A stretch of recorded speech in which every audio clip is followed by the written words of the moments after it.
હે મારા જીવ પ્રભુની સ્તવન કર, તેમના સર્વ ઉપકાર કાર્ય તું ભૂલી ન જા. તે તારા બધા પાપ માફ કરે છે અને તારા સર્વ રોગ મટાડે છે.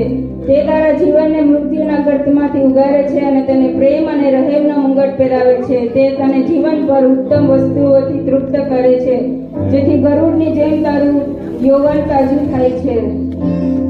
જુલમનો ભોગ બનેલા સૌનું સમર્થન કરી પ્રભુ તેમને ન્યાય અપાવે છે.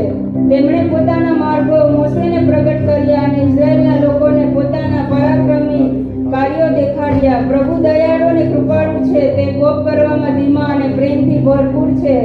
તે સદા ઠપકો આપ્યા કરતા નથી, તે સદા ક્રોધ કર્યા કરતા નથી. તે આપણા પાપો અનુસાર આપણી સાથે વર્તતા નથી. આપણા ગુના પ્રમાણે આપણને રાજા સજા કરતા નથી.